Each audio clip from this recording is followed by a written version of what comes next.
Freeport merupakan perusahaan asal Amerika Serikat yang kehadirannya cukup kontroversial di Indonesia. Perusahaan Freeport yang melakukan penambangan di Indonesia merupakan afiliasi langsung dari Freeport yang berasal dari Amerika Serikat, yakni Freeport-McMoRan.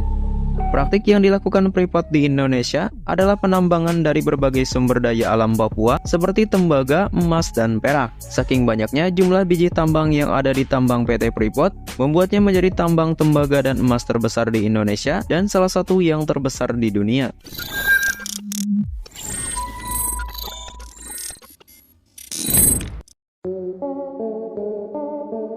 Perusahaan pertambangan PT Freeport Indonesia memiliki sejarah panjang di Indonesia, khususnya di tanah Papua. Namun sebelumnya perlu diketahui, jauh sebelum bernama Papua, wilayah ini lebih dikenal dengan nama Irian Barat sejak tahun 1969 hingga 1973. Nama Irian Barat kemudian diganti menjadi Irian Jaya oleh Presiden Soeharto pada saat meresmikan tambang Freeport. Nama Irian Jaya digunakan secara resmi hingga tahun 2002, hingga kemudian nama provinsi ini diganti lagi menjadi Papua sesuai Undang-Undang Nomor 21 Tahun 2001 Otonomi Khusus Papua. Kekayaan alam Papua sudah tidak diragukan lagi, maka tidak heran banyak perusahaan asing yang berebut izin ingin melakukan eksploitasi. Papua merupakan wilayah yang kaya akan bahan tambang seperti emas, tembaga, dan perak. Kementerian Energi dan Sumber Daya Mineral mencatat, Papua memiliki tambang emas terbesar di Indonesia dengan luas mencapai 229.893,75 hektar yang menghasilkan jumlah cadang biji sebesar 52%. Tambang emas tersebut tersebar di 6 kabupaten yakni Pegunungan Bintang, Keerom, Nabire, Dogiyayi, Mimika, dan Paniai. Penemuan harta karun di bumi Papua dimulai dari petualangan penjelajah Belanda Jens-Jacques Dozy pada 1936. Dozy melakukan pendakian di Gunung Papua untuk mencari ladang baru eksplorasi minyak saat bergabung dengan perusahaan minyak Netherlands New Guinea Petroleum Maatschappij atau NNGVM. Laporan penemuan tambang ini kemudian terbengkalai di perpustakaan Belanda selama Perang Dunia Kedua. Saat itu kondisi dunia tidak mendukung menjelang berkecamuknya Perang Dunia Kedua yang melibatkan banyak negara termasuk Belanda. Sempat tidak terdengar kabar, pada Agustus 1959 berlangsung pertemuan antara Forbes Wilson, direktur dan pakar ahli pertambangan PT Freeport, dengan Jan van Preussen, direktur pelaksana East Borneo Company. Dalam rapat itu, Jan van Preussen bercerita kepada Wilson tentang isi buku Dozy yang ditemukan dalam kondisi berdebu. Wilson kemudian tertarik dengan laporan Dozy soal gunung tembaga itu. Berbekal laporan Dozy, Wilson dan rombongannya mengunjungi lokasi tambang Papua pada Februari 1960. Rombongan ekspedisi ini dibantu oleh suku setempat untuk menjelajahi wilayah pegunungan itu.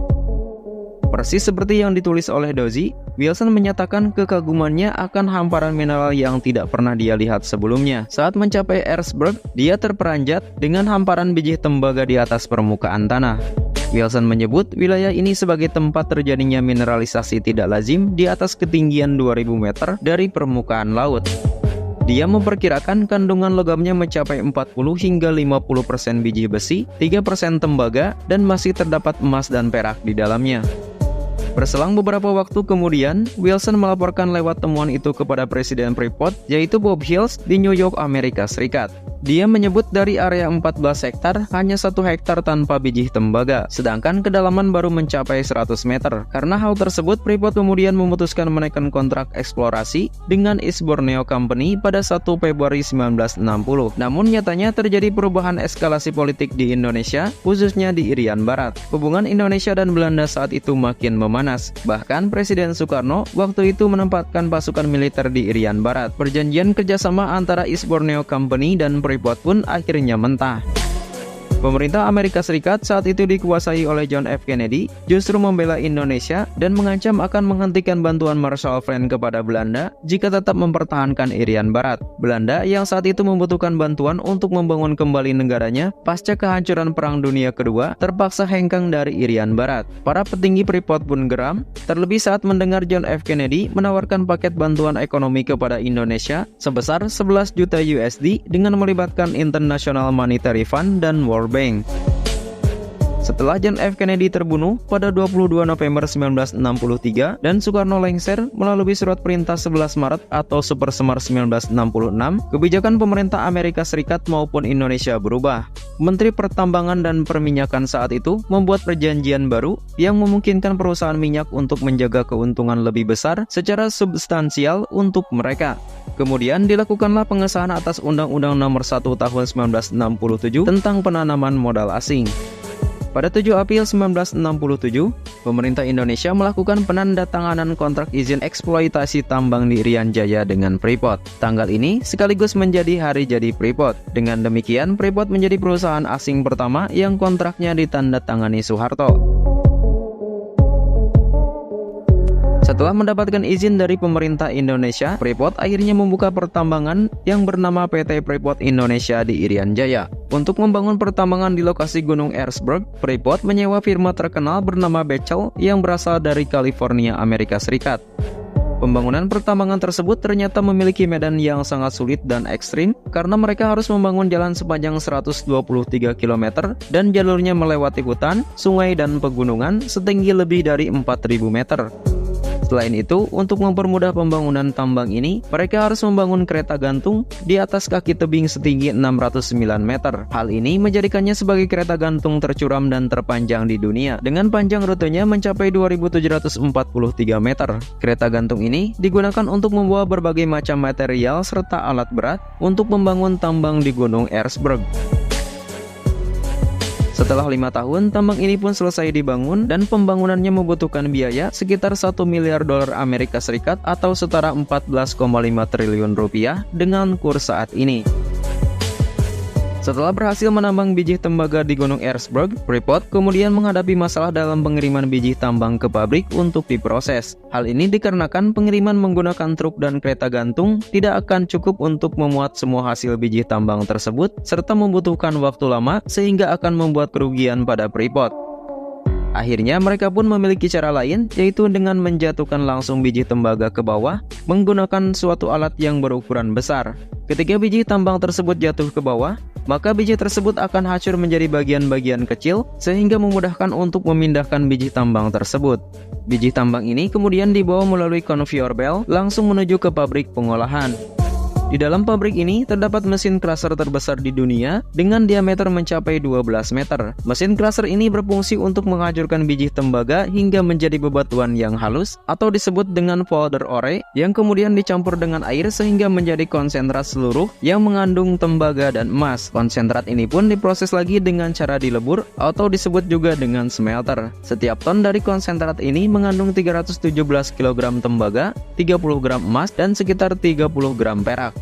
Pada Desember 1972, hasil pengolahan biji tembaga ini pun dikirim untuk pertama kalinya menggunakan kapal di pelabuhan Irian Jaya. Setelah itu, karena cadangan Erzberg diperkirakan habis pada 1987, maka pada tahun 1984, pimpinan Freeport McMoran memerintahkan semua jajaran Freeport untuk eksplorasi dan mencari lokasi tambang lain. Akhirnya, pada tahun 1987, mereka berhasil menemukan Gunung Grasberg yang berjarak 3,2 km dari Gunung Erzberg dan mengandung emas dengan kadar yang sangat tinggi. Grasberg ini diperkirakan memiliki cadangan sebanyak 43 miliar pon biji tembaga dan 52 juta troy ons emas, serta merupakan cadangan tembaga dan emas terbesar yang pernah ditemukan di dunia. Lokasi Grasberg jauh lebih terpencil dan lebih ekstrim lagi dibandingkan dengan Erzberg karena terhalang banyak tebing curam dan tinggi. Namun dengan adanya para insinyur, hal tersebut dapat diatasi dengan menggunakan teknologi modern. Kemudian karena terdapat tebing yang menghalangi antara Erzberg dan Grasberg ini setinggi lebih dari 4.000 meter, maka untuk membuat akses dari tambang Erzberg ke Grasberg, mereka membuat heat rod yang tidak seperti jalan pada umumnya. Heat rod ini memiliki sudut kemiringan antara 22 hingga 30 derajat, serta jalurnya berliku-liku dan menanjak hingga ketinggian 4.114 meter. Keberadaan heat rod ini sangat membantu dalam pengiriman biji tembaga dari Grasberg ke Erzberg untuk proses pengolahan. Selain itu, jalan ini juga digunakan untuk membawa berbagai macam komponen alat berat yang beratnya mencapai puluhan ton. Grasberg sendiri mulai dieksplorasi pada tahun 1988 dan proses penambangannya dilakukan secara non-stop siang dan malam. yang dimana setiap harinya dapat menambang sebanyak 600.000 ton biji tembaga dengan menggunakan berbagai macam alat berat yang terbesar di dunia. Salah satu alat berat yang digunakan dalam pertambangan Grasberg ini adalah menggunakan shovel yang terbesar di dunia. Dalam sekali angkut, alat ini dapat mengangkut bebatuan tambang sebanyak 80 ton per angkutnya. Selain itu, untuk dump truknya, mereka juga memiliki yang terbesar dengan kapasitas tampung sebanyak 320 ton dan beratnya mencapai 500 ton dalam kondisi penuh. Sepanjang 51 tahun lamanya, tepatnya sejak 1967 sampai 2018, perjalanan bisnis ini penuh dengan polemik dan berbagai isu. Mengingat selama puluhan tahun, tambang yang penuh dengan potensi mineral ini dinilai lebih banyak menguntungkan Amerika Serikat daripada Indonesia. Sebelumnya, Presiden SBY menerbitkan Undang-Undang Minerba Nomor 4 Tahun 2009 yang menekankan wajibnya dispensasi dan perubahan rezim perusahaan tambang dari kontrak menjadi izin usaha pertambangan khusus. Namun sayangnya sampai akhir masa jabatannya, upaya negosiasi dan dispensasi ini tidak selesai. Hingga pada masa pemerintahan Jokowi, tepatnya pada tahun 2018, pemerintah Indonesia menaikkan Head of Agreement dengan Freeport, perjanjian awal untuk menguasai kendali Freeport ke pangkuan Indonesia. Sampai akhirnya pemerintah Indonesia menguasai sebagian besar atau sebanyak 51% saham perusahaan tersebut.